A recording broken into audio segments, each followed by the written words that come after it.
Bem, eu gostaria de agradecer, então, ao professor Rodrigo Grassi pela sua apresentação.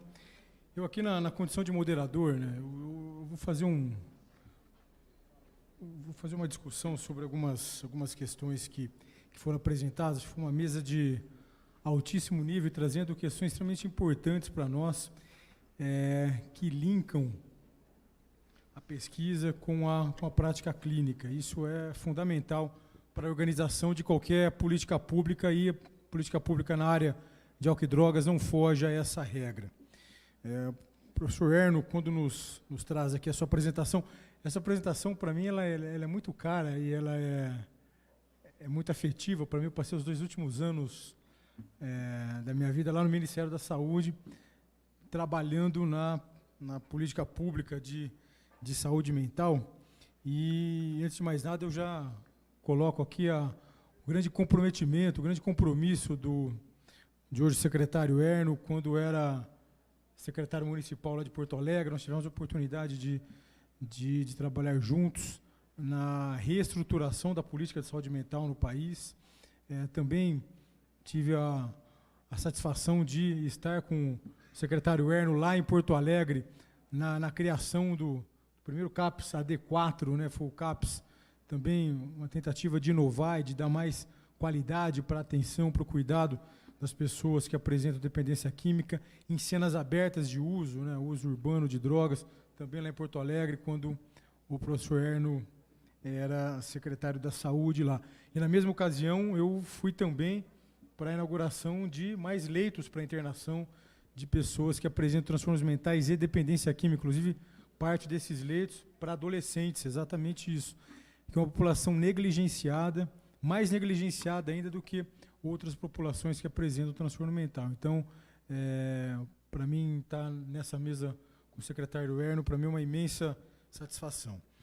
Quando o professor Erno traz a questão da RAPS, né, da organização da rede de atenção psicossocial, isso para mim é muito claro. Eu tenho essa questão para mim muito bem resolvida, que a gente precisa ter uma rede diversificada para atender às necessidades das pessoas que apresentam transtornos mentais e dependência química. É isso, inclusive, que reza a Lei 10.216. A gente está falando aqui de novos marcos legais, mas nós temos um marco legal na área de saúde mental e que abarca a questão das dependências químicas, que é a Lei 10.216 de 2001, e que no seu parágrafo 2º diz que o tratamento à pessoa que apresenta dependência química e transtornos mentais de maneira geral precisam ser consentâneo à sua necessidade. O que significa isso? Precisa ser de acordo com a necessidade de um indivíduo, de acordo com a necessidade do paciente. Isso que precisa ficar claro para a gente. Nas mudanças que aconteceram na política nacional de saúde mental, com a publicação da nova Política Nacional de Saúde Mental, no final de 2017, aí já vai quase 1 ano e meio disso, o que nós buscamos, na verdade, foi diversificar a rede de atenção psicossocial, diversificar a RAPS, introduzir novos serviços que, de maneira equivocada, não faziam parte da rede, como hospitais psiquiátricos especializados, ambulatórios, hospitais-dia, e também começar a fazer as primeiras ações no Ministério da Saúde com as farmácias terapêuticas. Farmácias terapêuticas que já compunham a rede desde a sua criação na portaria 3088 do Ministério da Saúde de 2011. Essas inclusões de novos serviços, de maneira alguma, excluíram ou deixaram de lado serviços que já compunham a rede. É que era necessária, na verdade, a inclusão desses novos serviços. Por exemplo, se a gente pegar leitos para internação, tanto em hospitais psiquiátricos quanto em hospitais gerais, se nós somarmos esses 2 tipos de serviços, leitos desses 2 tipos de serviços, a gente vai ter no Brasil hoje pouco mais de 20 mil leitos, para uma população de mais de 200 milhões de habitantes, o que significa que no Brasil hoje a gente tem uma taxa de 0,1 leito para cada 1.000 habitantes. Isso significa que no Brasil a gente tem mais ou menos 1/3 do mínimo de leitos que nós deveríamos ter. E isso coloca em risco os nossos pacientes. Uma outra questão que é importante, né, a gente conversar aqui, é que a introdução do ambulatório na rede assistencial era o objetivo de dar mais potência ao atendimento de base comunitária. Antes a gente tinha só atenção básica, CAPS, mas existia um hiato assistencial que se buscou preencher com ambulatório. Isso é uma questão importante, né, Fim? Só para aproveitar a ocasião, né, dizem que, a partir de agora, então, o governo federal só está investindo em comunidades terapêuticas, por exemplo. Depois da expansão do número de vagas financiadas pelo governo federal, nós não chegamos ainda a 150 milhões de reais ano. Todo o orçamento do Ministério da Saúde para os demais serviços da rede chega à ordem de 1 bilhão e 500 milhões de reais. Ou seja, hoje o orçamento que a gente tem para as comunidades terapêuticas, mais ou menos 10% do orçamento destinado para o cuidado em saúde mental como um todo. Ou seja, então, não é verdade que a gente está investindo, como governo federal, só em comunidades terapêuticas. Estamos investindo também em comunidades terapêuticas com a ideia de termos uma rede diversificada de cuidado. O professor Erno traz outras questões para a gente importantes. Essa é uma questão que nós, quando pactuamos a nova política nacional de saúde mental, com a ajuda do professor Erno, nós publicamos uma resolução da Comissão Intergestores Tripartite, a resolução número 32, e fizemos questão de prever a necessidade da existência de linhas de cuidado e protocolos clínicos na rede. Eu fico bastante contente, porque essa foi uma questão que nós colocamos na rede, iniciamos o trabalho, mas é importante que agora esse trabalho receba continuidade, porque nós precisamos ter essa linha de cuidado, ou seja, que tipo de paciente é mais adequado para que tipo de serviço, né? E outra coisa, protocolos clínicos, né? Se eu apresento um infarto agudo do miocárdio e vou num hospital, vão utilizar um tratamento para mim, que é baseado nas maiores evidências que tem naquele momento para o tratamento do infarto agudo do miocárdio. E se eu tiver depressão, toque, se eu tiver dependência química, aí não vale isso? Claro que precisa ter no CAPS, precisa ter no ambulatório, na comunidade terapêutica, no hospital. Essa é uma outra questão que a gente precisa também avançar. Em relação ao monitoramento, né, aqui eu estou vendo a Viviane, tive a grande satisfação de trabalhar com ela, o João, que fazem parte da equipe de saúde mental lá do Ministério da Saúde, que me ajudaram bastante nesse processo de monitoramento da rede. Ou seja, é inconcebível o governo brasileiro colocar 80 milhões de reais em leitos de saúde mental e hospital geral com a taxa de ocupação de menos de 15%. 80 milhões de reais ano. Ou seja, é importante que esses leitos sejam monitorados, é importante que outros serviços da rede sejam monitorados, é importante que as comunidades terapêuticas sejam monitoradas, e é assim que a gente precisa caminhar, né, em busca de resultados. Então, eu só tenho a parabenizar o professor Erno pelo trabalho que está fazendo no Ministério. Em relação aqui à questão que o Pablo, né, nos trouxe, eu já tinha ouvido a apresentação do Pablo numa outra ocasião, e é de fundamental importância, porque nos traz algumas ideias, né?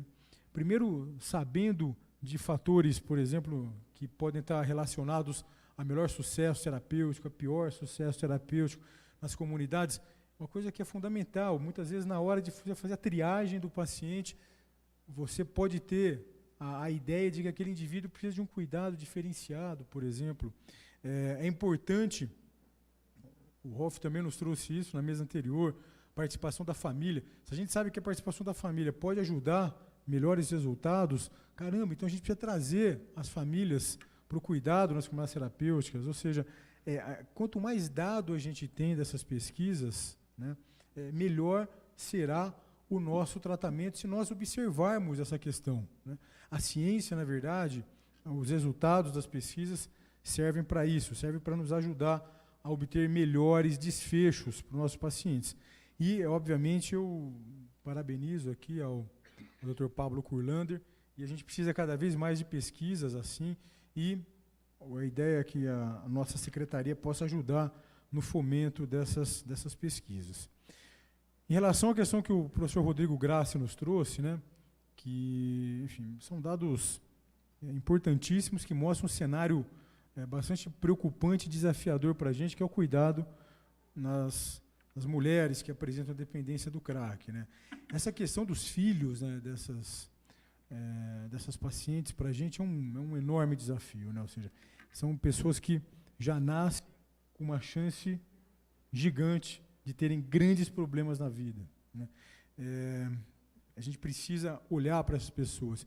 E hoje, né, na parte que me compete nesse momento aqui no governo federal, quando a gente olha para as vagas de mulheres em comunidades terapêuticas, das 11 mil vagas que nós estamos financiando hoje, nós não temos 700 vagas para mulheres. Ou seja, é uma quantidade muito pequena ainda de vagas que nós temos dispostas em comunidades terapêuticas para o tratamento de mulheres. Quando nós falamos de mãe nutriz, então, que é a mulher que fica com o seu bebê nos primeiros meses, nos primeiros anos de vida, esse número é ainda menor. Ou seja, nós temos esse grande desafio e nós ainda não estamos preparados para enfrentá-lo. Então, quando a gente recebe as informações vindas da pesquisa, por exemplo, que a gente tem pessoas com quadros clínicos graves de dependência química, que nós temos pessoas que apresentam comorbidades com outros transtornos mentais, pessoas com histórias de abuso, negligência, violência, quadros clínicos comórbidos, como quadros infecciosos. Enfim, a gente está diante de uma realidade grave e a gente ainda, como sociedade, não encontramos resposta para isso. E cabe a gente agora, né, enfim, diante desse cenário, começarmos a olhar para essa situação.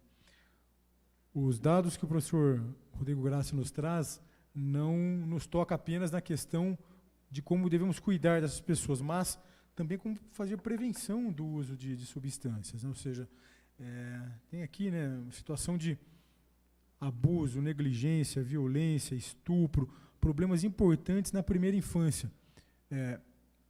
O ministro do Osmar Terra tem um programa extremamente importante sendo desenvolvido aqui, que é o Criança Feliz, que teve, né, enfim, o seu início lá no Rio Grande do Sul, programa Primeira Infância, o PIM, e que precisa, na verdade, enfim, ser intensificado, ser apoiado, porque a gente precisa também pensar na questão da prevenção, passando por essas questões que são extremamente importantes. Então, eu fico bastante contente, né, enfim, de ter participado dessa mesa. Eu acho que é uma mesa que contribuiu bastante para que a gente possa entender as necessidades que nós temos hoje de cuidado na área de dependência química e para que nós possamos, no nível federal, mas também nos territórios, né? Aqui a gente tem gestores estaduais, temos gestores municipais, membros de conselho de polícia sobre drogas de estados, municípios, representantes de comunidades terapêuticas, nós temos aqui trabalhadores da área da saúde, do SUAS, enfim, a gente tem uma população que trabalha diretamente com essa causa na ponta e, com certeza, enfim, levando para a realidade de vocês esses dados, a gente precisa buscar alternativas mais concretas para fazermos frente a esses graves problemas da área de dependência química no Brasil. Então, era isso que eu queria conversar com vocês. Eu agradeço mais uma vez, professor Erno, doutor Pablo, professor Rodrigo, a gentileza, né, enfim, de estarem aqui e de compartilhar conosco as suas experiências. Então, muito obrigado.